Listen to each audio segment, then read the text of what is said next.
أعوذ بالله من الشيطان الرجيم بسم الله الرحمن الرحيم Assalamu alaikum wa rahmatullahi wa barakatuh. Bienvenue à tous pour cette deuxième partie de l'émission sur le hadith Jibril. Pour rappel, dans la première partie, on a cité le hadith, expliqué en quoi il était fondamental à la fois dans l'apprentissage de la religion, dans ce qu'est la religion, de la méthodologie d'apprentissage de la religion, des autres sciences également. Comment il nous apprend sur ce qu'est le sanad, comment valider la légitimité des enseignants et des sciences. Et on en a déduit ensuite qu'il nous informait de la nécessité d'établir des méthodologies, des écoles, pour préserver l'apprentissage de la religion tel que le prophète sallallahu alayhi wa sallam nous l'a enseigné. Dans cette émission, on va rentrer un peu plus en détail sur les trois sciences fondamentales, du coup la aqida, le fiqh et le tasawwuf, en commençant par la aqida. Donc l'imam fondateur de l'école Ash'ariya, l'imam Ash'ari, on va faire un petit portrait. Sidi Farouk, est-ce que tu peux nous parler de cette pointure? Assalamu alaikum wa rahmatullah.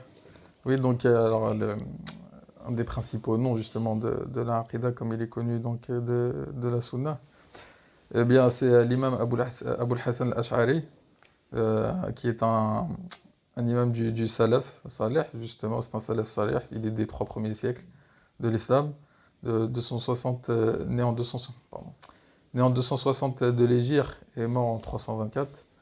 Donc il faut savoir que son ascendance, il vient notamment du compagnon du prophète sallallahu alayhi wa sallam, c'est Abu Musa al-Ash'ari, compagnon originaire du tribu du Yémen. Alors cet imam donc, est né à Bassora et il est mort à Bagdad en Irak. Donc c'est de là où il a passé sa vie, c'était l'Irak, avec justement cette époque et cet endroit qui a connu beaucoup comment dirais-je, de fitna, je sais pas, De polémique. Tribulation. ouais, voilà, Ouais. c'est le bon mot. Alors, donc c'est une époque qui a connu donc en Irak beaucoup de polémiques, de tribulations, donc au niveau de la croyance notamment, avec différentes sectes, donc notamment celle qui est la plus connue, les Mu'tazilites, dont il a baigné en fait dans sa jeunesse. Et justement, c'est de là qu'il a tiré à la base donc en fait, il a pris leurs propres armes pour défendre ensuite la sunna du prophète sallallahu alayhi wa sallam à partir d'un moment de sa vie.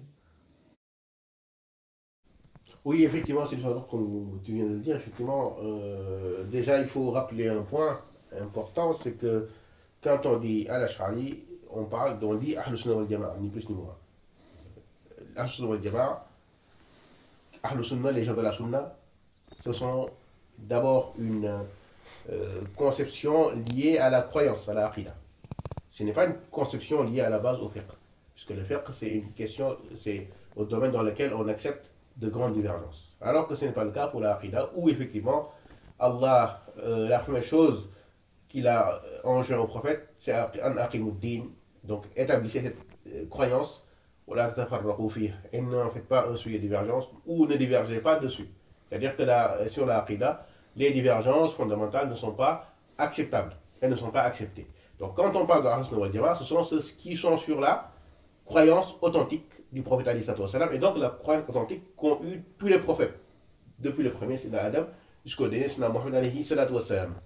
Donc sur cette question-là, il n'y a pas de divergence. Et quand on dit Ahlus Sunnah wal Jama'a, ce sont ceux donc qui sont ceux-là, sur cette croyance authentique, et ce sont les compagnons d'Abul Hassan al-Ash'ari. Quand on dit Ash'ari, on dit Ahlus Sunnah wal Jama'a, et quand on dit Ahlus Sunnah wal Jama'a, ce qu'on vit, c'est les Ash'arira, ni plus ni moins. Après, beaucoup effectivement n'acceptent pas ce fait. Par exemple, nos frères wahhabis n'acceptent pas ce fait, mais c'est comme cela. Que cela plaise ou non, c'est comme cela. Quand on dit Ahlus Sunnah wal Jama'a, on parle des Ash'arira. Ash'ari égale Ahlus Sunnah wal Jama'a, Ahlus Sunnah wal Jama'a et égale Ash'ari. Et donc, ce imam qui est Abul Hassan al-Ash'ari, qui est le fondateur de cette école-là, mais plutôt celui qui a établi, comme on a expliqué dans notre première intervention la semaine passée, qui a établi les fondements de cette religion-là, donc les fondements de cette science-là, c'est lui qui les a établis. C'est-à-dire que le prophète sallallahu alayhi wa sallam a enseigné effectivement l'aqida aux musulmans. Tous les musulmans savent c'est quoi l'aqida. Les sahaba savaient ce qu'était l'aqida. Mais ils n'avaient pas développé tous les outils qui permettaient de défendre cette aqidah contre d'autres influences. Puisque les musulmans à l'époque étaient dans un environnement qui était musulman, donc ils n'avaient pas besoin d'expliquer aux musulmans les attaques, par exemple, sur l'inexistence d'Allah.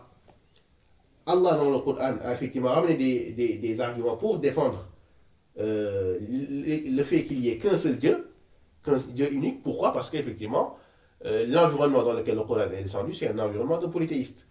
Mais il n'y a pas eu d'argument pour défendre justement, par exemple, ceux qui avaient des croyances défiantes, comme les Mu'tazila. Et donc l'imam al-Ash'ari a eu cette intelligence et cet apport incroyable de venir donner à la croyance authentique des éléments pour se défendre, puisque ces éléments-là n'existaient pas. C'est-à-dire que les éléments de la logique étaient un élément qui était prisé par les Mu'tazilites, donc cette secte dangereuse, il faut le dire, parce que cette secte est dangereuse dans le sens où ce sont d'un côté des gens qui niaient une bonne partie des attributs divins, des attributs d'Allah, notamment le fait que le Coran soit une parole d'Allah, donc ils niaient le fait que le Coran soit un attribut d'Allah, et donc une parole incréée et éternelle sans début ni fin. Et en plus de cela, c'est une secte qui était dangereuse dans le sens où c'est les tout premiers dans l'histoire de l'islam, et un des rares d'ailleurs, qui est obligé les autres factions de l'islam à suivre leur aqidah sous peine d'être soit tués, soit emprisonnés. Donc c'est eux qui ont, pour la première fois, créé ce qu'on appelle al-mihna. Obliger les gens, à l'époque les gens de la sunna, soit à renier leurs croyances authentiques, soit à être tués, ou à être emprisonnés, d'où le fait que l'imam Ahmed lui-même a été emprisonné, battu en public et emprisonné pendant des années parce qu'il avait refusé de rentrer dans cette secte. Et l'imam al-Ash'ari a été le premier donc qui a pris les armes des Mu'tazilites pour défendre la croyance de l'imam Ahmed. Donc on dit l'imam al-Ash'ari, donc je rappelle effectivement ce que Sidi Farrokh vient de dire, hein. L'imam al-Ash'ari est un salaf. L'imam al-Ash'ari est un imam du salaf.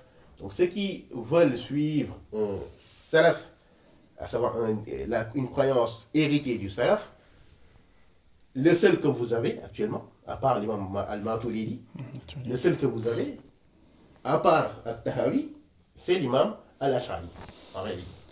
C'est la croyance authentique. Pourquoi? Parce qu'effectivement, cet imam était l'imam du salaf, et donc ce n'est pas, comme le pensent certains, quelqu'un qui est déviant. Non, au contraire, c'est quelqu'un sur lequel les savants ont donné effectivement beaucoup d'éloges par son grand apport pour la science islamique.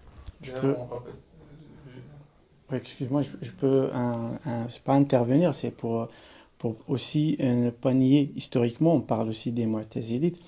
Ils ont contribué quelque part à répondre aussi au début, répondre aux athées et les autres religions.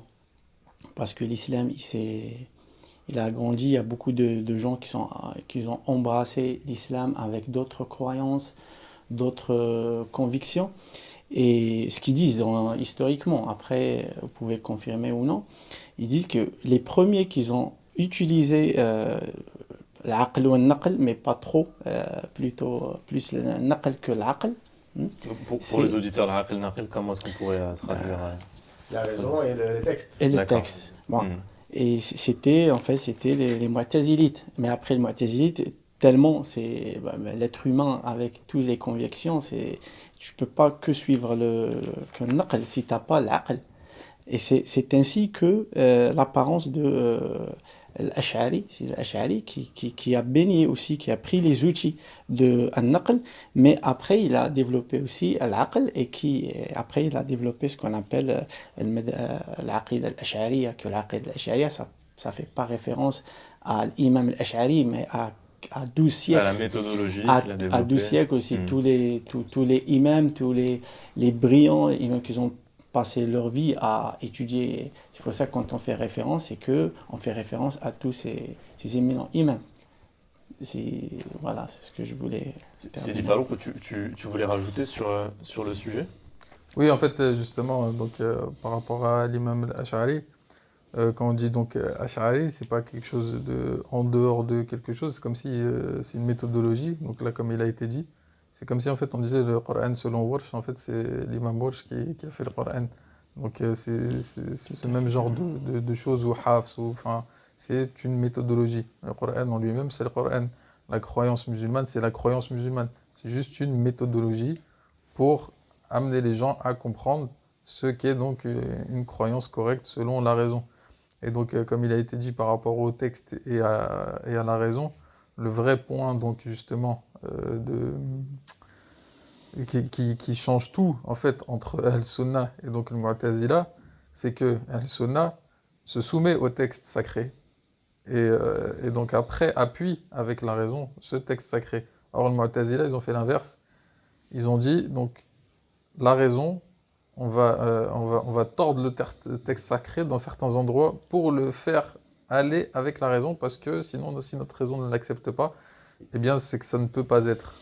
Et Or, c'est oui, totalement, absolument. totalement Je faux. confirme totalement ce que dit Sylvain Farouk, sachant que effectivement, les arguments qu'ont développés les Ash'ariyya, et pas seulement eux, parce que quand on dit à l'Ash'ariyya, il faut aussi parler de l'autre versant de Ahlus Sunnah wal Jama'a, c'est-à-dire les Maturidites, donc de l'imam Abul Mansur al-Maturidi, donc qui eux aussi sont les imams d'Ahlus Sunnah wal Jama'a, mais les deux sont pareils, Ash'arites, Maturidites, sur des points de détail, exactement la même croyance, c'est exactement la même méthodologie. Donc, pour justement confirmer ce que dit Phil Farouk, effectivement, les Ash'ariya, qu'ont ils fait? Ils ont tout simplement pris la raison pour venir appuyer la croyance de l'imam Ahmed. Donc, j'insiste quand même sur ce point-là, le fait que l'imam al-Ash'ari a appuyé la croyance de l'imam Ahmed, donc ceux qui avaient, des gens du hadith, ceux qui avaient combattu la mihna des Mu'tazilites, il a pris l'argument, plutôt les outils des Mu'tazila pour venir défendre cette aqidah d'imam al-Ash'ari. Je vais vous donner quelques exemples dessus. C'est tout simple. Le premier exemple, c'est par exemple le verset pour dire effectivement qu'il se base sur le verset du Coran pour ramener un argument textuel, un argument rationnel plutôt.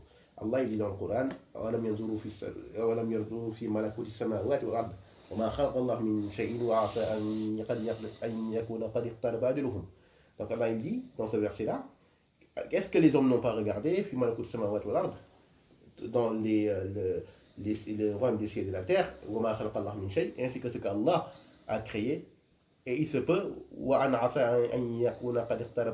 parce que leur ajal, leur terme prochain s'est approché. Qu'est-ce qu'il dit Allah dans ce verset-là? Il parle justement d'un côté de Nazar, à savoir l'istidlal, le fait que la personne réfléchisse pour arriver à l'existence d'Allah, d'un côté. C'est-à-dire que ça, c'est ce qui est une première obligation pour les Ash'ariyya. Donc la première obligation de l'homme, non, tu peux regarder, donc le fait que tu regardes dans le Malakut Samawat wal Ard est une première obligation. Donc d'où le fait que les Ash'ariyya disent, selon un de leurs avis dessus, que la première obligation de l'homme, c'est de regarder la création pour effectivement y trouver une preuve de l'existence d'Allah. Et ensuite, je finis ce verset-là. Peut-être que leur ajal, leur terme est venu. Qu'est-ce qu'on comprend dans ce verset-là?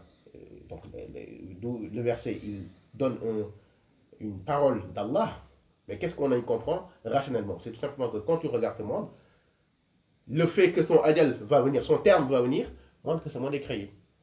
Ça, on ne comprend pas directement le texte, sauf si on y réfléchit. C'est-à-dire que comme le monde change forcément, c'est un monde qui a un terme. Donc, il a un terme, donc c'est un monde qui est forcément créé. S'il est créé, il a un créateur. Donc, c'est pour ça que, par exemple, l'imam al-Naqali, qu'est-ce qu'il dit? Fanzur ila nafsik, summa intaqali, ila alim al-ulwa, summa sufli. Qu'est-ce qu'ils disent?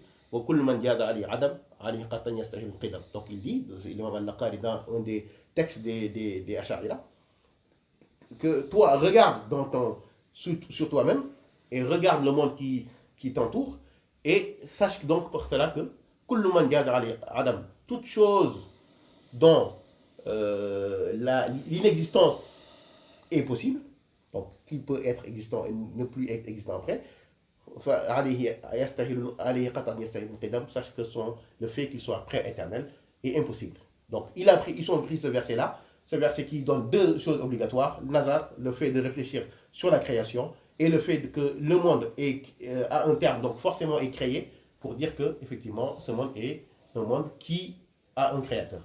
Donc, prouver l'existence d'Allah. Donc, ça, c'est un exemple, mais on peut en donner beaucoup par rapport prenant le Coran directement. Et tu parlais justement, Sidi Mahdi, de l'héritage, comme quoi l'école Ash'ariya est née grâce au travail de l'imam Ash'ari, mais qu'elle a continué, qu'elle a un héritage énorme. On a par exemple l'imam Sanoussi. Est-ce que Sidi Mohamedou, tu peux nous parler de cet imam également? Oui, effectivement, l'imam Al-Sanoussi, donc Al-Husseini, ce grand imam Mohamed ibn Yusuf Al-Sanoussi, qui est un imam qui est connu par le fait qu'il a rendu la Aqidah accessible aux gens du commun. Donc il est connu comme étant quelqu'un qui a passé sa vie à enseigner la Aqidah, de sorte qu'il sorte dans les rues pour appeler les gens à cette Aqidah, à la Sharia, pour Il a les armer. presque vulgarisé en fait. Il a vulgarisé, justement, c'est ça l'idée. Il a effectivement vulgarisé cette science de la Aqidah, puisque c'était un savant qui vivait donc au Xe siècle, entre le 9e et le 10e siècle de la Hijra, qui vivait dans l'actuelle Algérie, dans la ville de Tlemcen, à l'époque, donc Tlemcen, donc qui était une grande ville de science à l'époque, hein, qu'elle est sûrement restée jusqu'à maintenant, mais qui était un des phares donc, de la science en Afrique et dans le monde musulman. Et il est surtout connu pour avoir écrit beaucoup d'ouvrages, notamment un ouvrage qu'on appelle, tellement il est devenu banal, qu'on l'a appelé al-Barahim, ou bien As-Sanousiyya. Tout simplement, As-Sanousiyya, tellement tout le monde connaît cet ouvrage, qui est donc un ouvrage qu'il a écrit en y donnant les bases de la Aqidah pour que n'importe quelle personne qui réfléchisse à ce livre, eh bien, trouve le chemin pour avoir une croyance saine et ne jamais dévier donc, de la bonne voie. Donc cet imam immense qui a écrit beaucoup de livres, notamment cette Sanousiyya Soura, donc cette Sanousiyya, donc vous voyez ce texte a effectivement beaucoup de dénominations, ce qui montre sa qualité, hein, puisque chez les Arabes, plus une chose est précieuse, plus elle a de nombreuses dénominations. Donc cet imam Sanoussi donc, est un des phares de la Aqidah, ainsi que de ces sciences-là, de sorte que les gens l'ont pris comme étant imam dans ces sciences. On a aussi, on ne pouvait pas parler de l'Aqidah sans citer l'imam Jouaini. Sidi Farouk, est-ce que tu peux nous présenter aussi cet imam pour un peu clore le sujet des grands noms de la Aqidah sur lesquels on voulait insister aujourd'hui? Alors, oui, bien sûr. Donc, on a. Donc, avant l'imam Sanoussi, on a l'imam Abdelmalik Al-Jouaini, donc, qui a été surnommé imam Al-Haramain, qui était un des professeurs de l'imam Razali notamment. Donc c'est quelqu'un du 5e siècle de l'Hégire. Il est né donc en 419 et mort en 478 dans ce qui est aujourd'hui le nord-est de l'Iran, donc à Nishapur. On a un texte qui est très connu de sa part, donc qui est très technique aussi dans la Aqidah, qui est Kitab al-Irshad, qui est traduit d'ailleurs en français. C'est vraiment un texte de référence. On peut citer par exemple l'imam Nawawi qui a enseigné ce texte et qui défend vraiment et qui rentre dans beaucoup de détails de l'Aqidah, notamment dans les réfutations aussi par rapport aux Mu'tazilites. Et donc c'est vraiment quelque chose qui a été très important dans l'histoire de l'Aqidah Ash'ariyya. Je voulais revenir vite fait sur l'imam Ash'ari, donc la méthodologie, mais surtout sur la personne de l'imam Ash'ari qui est critiquée des fois par des ignorants, on va pas dire, il n'y a pas d'autre mot, hein. Surtout des gens qui sont musulmans et qui le critiquent. Moi aussi ce que j'ai envie de dire, c'est que comme il a été dit au début, son ascendance, il vient d'un compagnon du prophète sallallahu alayhi wa sallam, un compagnon éminent.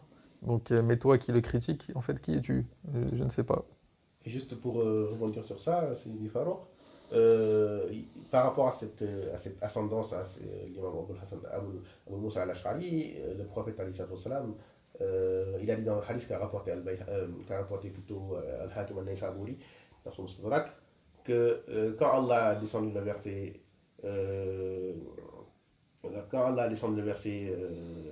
من يرتد منكم عن دينه فسوف يأتي الله بقوم يحبهم ويحبونه أذلة على المؤمنين أعزة على الكافرين يجاهدون في سبيل الله ولا يخافون لومة لائم. Donc à savoir qu'Allah dit dans ce verset là, من يرتد منكم, quiconque parmi vous réfute ou bien apostatise sa religion, sachant qu'Allah a un peuple qu'il va faire venir. Donc ça, c'est-à-dire dans l'avenir, c'est pas quelque chose qui est Dans le passé. actuel, donc c'est dans l'avenir.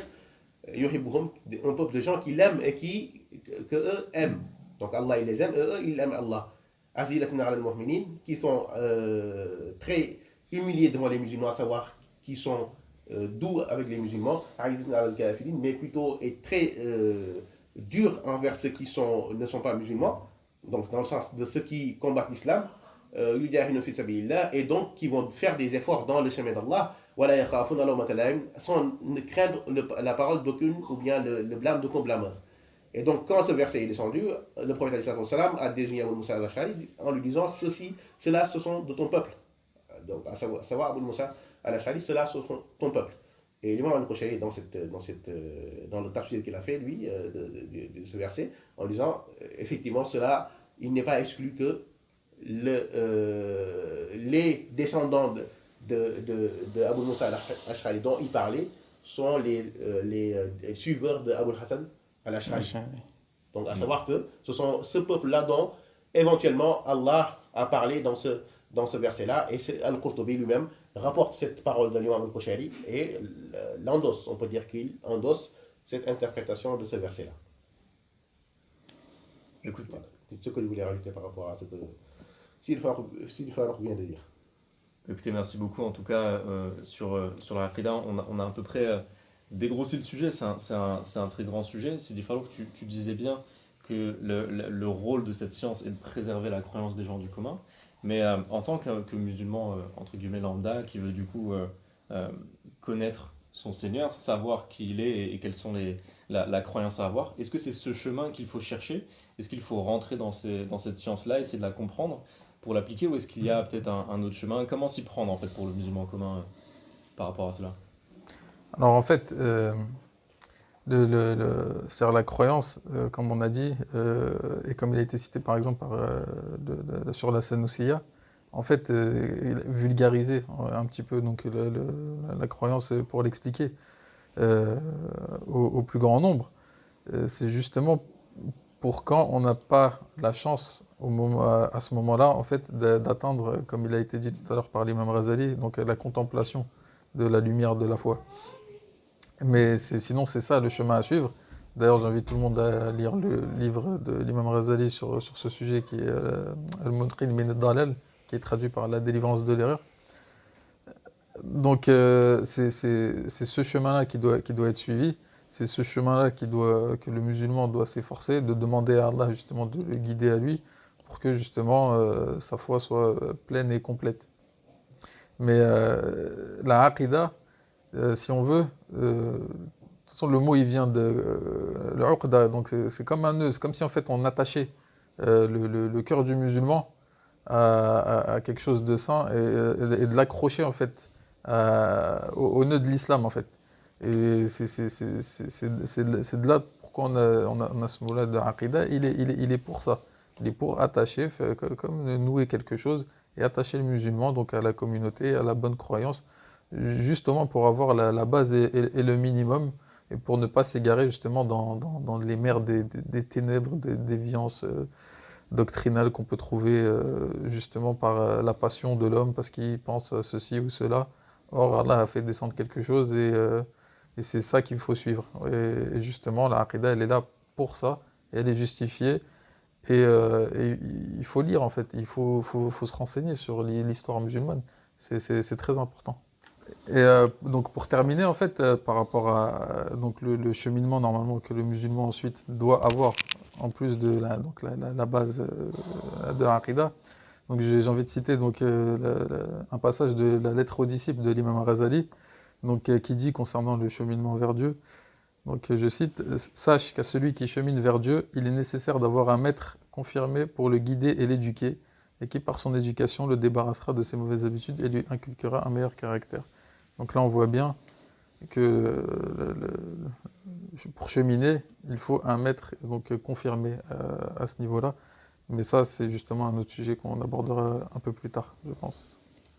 Merci beaucoup, Sidi Farlouk. En termes de lecture aussi qu'on vous conseille, on a un livre de Sidi Mohamedou. Est-ce que tu peux nous en parler? Oui, effectivement, comme j'ai essayé effectivement de faire une traduction d'ouvrages du patrimoine islamique qui puisse être accessible au public francophone pour aussi découvrir cette science, hein, qui est la science de la croyance, parce que malheureusement, on est quand même dans un désert par rapport à ces ouvrages classiques, malheureusement. On trouve beaucoup d'ouvrages qui ne correspondent pas à la croyance d'Al-Sunnah wal Jama'a. Donc notre objectif a été justement de pouvoir vulgariser et de rendre accessibles des ouvrages du patrimoine musulman. Donc ce qui nous a conduit à faire la traduction de deux ouvrages de l'imam al-Sanusi, qu'on a regroupés dans ce livre. Donc le premier ouvrage qu'on a traduit, c'est al-Barahim, dont je vous parlais tout à l'heure, donc qui est Aqidat al-Sughra du Sanusi, donc al-Sanusi al-Sughra, donc la petite croyance de l'imam al-Sanusi, qu'on a traduite sans annotation, on a traduit des textes bruts tels qu'il est. Et on a aussi traduit un autre de ces ouvrages qu'on appelle la Aqidatul Hafidiyya, donc qui est aussi un résumé, mais très succinct, de al-Barahim, donc de ce livre-là de As-Sanusi al-Sughra, que nous avons traduit et que nous avons mis effectivement à la vente, bientôt Inch'Allah, qui sera publié sous peu et que vous pourrez trouver aux éditions des 7 lectures. Et Inch'Allah, si Allah nous prête vie aussi, nous avons aussi fait un commentaire d'un autre livre d'Aqidah basique aussi, qui s'appelle Aqidat al-Awwam, qu'on a commenté, traduit et commenté, Inch'Allah, qui devrait sortir d'ici la fin du mois de Ramadan. Voilà. Inch'Allah. Merci beaucoup. On espère qu'on vous a donné en tout cas quelques bases pour la Aqidah. En termes de deuxième science aussi, qui est très importante et qu'on ne pouvait pas ne pas mentionner, surtout en suivant l'ordre chronologique dont on a parlé en citant le hadith Jibril, c'est la science du fiqh.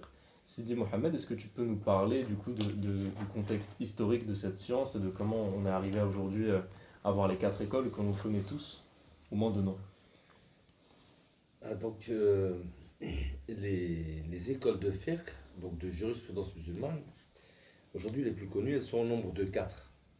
Donc les écoles de jurisprudence musulmane, elles sont nées de la nécessité de codifier les pratiques prescrites à la communauté musulmane. Donc le droit musulman, aussi appelé le fiqh en arabe, s'applique aussi bien aux prescriptions rituelles, donc les ibadat, qu'aux relations sociales, tout ce qui est mu'amalat. Le fiqh s'est d'abord constitué durant les 14e et 15e siècles contre les traditionnistes. C'est ce que Sidi Mahdi disait tout à l'heure. Les gens du hadith, en quelque sorte, attachés à la lettre des textes et défavorables à tout ce qui est intervention de la raison dans les disciplines religieuses. Donc en fait, c'est un peu comme l'apparition de la Aqidah. Il y a eu un besoin, il y a eu une sorte d'ennemi qui mettait en péril un peu la compréhension des musulmans, qui a mené au fait de codifier, de systématiser. Voilà, exactement. Donc dans la mesure où l'opinion humaine elle est non éclairée de base par la révélation, hein, on est dans le suivi, elle peut être sujette à l'erreur. Donc beaucoup n'étaient pas favorables à cette codification. Donc les écoles de jurisprudence, comme on l'a dit, elles sont au nombre de 4. La Malikiya, créée par l'imam Malik ibn Anas, la Hanafiya, créée par l'imam Abu Hanifa, la Hanbaliya par Ahmad ibn Hanbal et la Shafi'iyya par l'imam Shafi'i. Aussi, j'imagine, tu veux Ouais, rajouter? un petit peu. En fait, la même chose aussi, quand on fait référence à l'école malikite ou à l'imam Malik, c'est pas une personne. C'est 12 siècles, 13 siècles. En fait, 13 siècles, des spécialistes, des éminents imams qui ont baigné, qui ont étudié toute leur vie pour comprendre et pour rendre accessible le fiqh aux musulmans. Voilà, ça c'est pour un rappel, parce que plusieurs fois, ou des fois on entend des personnes connues qui passent sur des chaînes et qui pensent que en fait l'imam Malik, il dit comment ça se fait, je ne vais pas suivre l'imam Malik, une seule personne. Je l'ai entendu, quelqu'un qui passe sur des chaînes qui On dit entend souvent ça. oui, que je ne vais pas suivre une seule, alors que en fait tu peux suivre le prophète sallallahu alayhi wa sallam, c'est mieux. le Rasul sallam, ou l'ijma', le Rasul sallam, il dit que l'ummati, ma communauté, elle va pas la tajtami'u ala dalala. Elle va pas S'accorder sur un égarement. sur un égarement. Juste un petit détail, vu qu'on est des soufis, hein, donc pour évoquer un petit peu le point de vue soufi par rapport aux quatre écoles de jurisprudence, la vérité est située au centre. Donc il schématise cela par un cercle qui serait coupé en quatre, donc les quatre écoles, et la vérité vraiment suprême se trouverait à cheval sur les quatre carrés, donc au centre. Au centre. Et aujourd'hui, du coup, les quatre écoles, en termes un peu géographiques, comment elles se sont répandues au fil de l'histoire? Aujourd'hui, quelle est la présence des quatre écoles dans le monde musulman? Parce que là, du point de vue un peu français, avec Internet notamment, on a l'impression que c'est un peu dur de s'y retrouver. J'ai dit Mohamedou, il va répondre. Oui, on peut dire que l'imam Malik, son école s'est répandue en Afrique du Nord, ainsi qu'en Afrique de l'Ouest. Donc tout ce qui est Afrique du Nord et de l'Ouest, c'est effectivement le mazhab d'imam Malik qui suivent. Ce qui est Abu Hanifa, lui, c'est l'école qui est la plus suivie parmi les musulmans. C'est l'école des Indo-Pakistanais, c'est l'école d'une partie de nos frères sunnites qui vivent en Iran, c'est l'école aussi d'une partie de tous ceux qui sont turcs, et tous les populations turcomènes, à savoir les Turcs, les Ouzbeks, ainsi de suite. Donc tout cela toutes ces populations d'origine turque, ont le madhhab de l'imam Abu Hanifa. Et bien sûr, il y a des pays particuliers comme l'Égypte ou la Jordanie, où ces écoles sont imbriquées, comme en Égypte, effectivement, on trouve les quatre écoles. Et il y a le mazhab de l'imam Shafi'i qui s'est répandu plus dans le Hijaz, ainsi que la région de Dimashq, donc tout le Moyen-Orient en fait, et aussi dans l'océan Indien. Donc on trouvera par exemple que les Indonésiens, les Malaisiens, excusez-moi, sont de l'école de l'imam Shafi'i, ainsi que nos frères du Yémen. Et l'imam Ahmed, son école, c'est plus concentré dans le Hijaz, donc tout ce qui est Arabie Saoudite, et aussi vers la Syrie, vers la Jordanie. Donc c'est le mazhab qui, en termes de population, est le plus réduit. Mais cela n'implique pas forcément que son mazhab ne soit pas un mazhab de fiqh. Cela n'implique pas non plus que ceux qui le suivent ne soient pas sur la vérité, puisque ces quatre écoles sont toutes sur la vérité, sachant que l'ijtihad implique tout simplement qu'il y a eu des questions sur lesquelles il n'y a pas eu de texte clair donc du Coran et de la Sunna, donc de la révélation, et forcément il y a eu l'obligation pour l'homme de faire son effort d'ijtihad. Et donc toute personne qui en a la capacité, qui fait ijtihad, aura une récompense sur cela, de sorte que cela, on peut dire que c'est le cas des comptes, surtout sur la vérité. Et que pas tout le monde qui fait l'ijtihad, il y a des conditions. Effectivement. Donc, voilà, parce qu'il y a des gens, quand ils entendent... Les personnes qui sont habilitées à l'ijtihad. Ouais, on entend souvent des gens qui voilà, essayent de se faire un peu leur propre avis, de sortir un peu des méthodologies, ou même de renier un petit peu les gens qui sont dans des écoles, qui ont participé à leur héritage. Est-ce que c'est possible aujourd'hui de faire ce travail, ne serait-ce que dans les textes ou dans les sources qu'on prend? Est-ce que c'est possible un peu de s'affranchir des quatre écoles qu'on a aujourd'hui, ou pas du tout? Sidi Farrou, peut-être tu peux nous en dire plus sur ce sujet. Quel est en fait l'impact des gens des quatre écoles sur ce qu'on a aujourd'hui de la religion, ce qui nous est arrivé? En fait, tout simplement, l'impact des gens des quatre écoles, ou même des écoles de Aqida, hein, tout simplement, en fait, c'est eux qui ont ramené la religion jusqu'à aujourd'hui. C'est-à-dire toutes les chaînes de transmission, comme on a parlé en fait au tout début de l'étude du hadith Jibril. C'est-à-dire absolument, en fait, tout est relié à des gens qui ont suivi une école. Tout est dans les quatre écoles, les soufis et les ash'aira. Tout, on prend une chaîne de transmission pour le Coran, on va trouver un soufi ou ash'ari qui suivait une école de fiqh. On veut un hadith, c'est la même chose. Tous les grands recueils de hadith, toute la religion, en fait, elle passe par eux. Donc si, en fait, toute la religion passe par ces gens-là, et qu'on les considère dans l'égarement, indirectement, c'est comme si, en fait, on reniait ce qui est arrivé là, aujourd'hui. Comment on pourrait avoir confiance, en fait, en ce qui est ici, là, aujourd'hui? C'est juste incohérent, en fait. Il faut juste être honnête avec soi-même.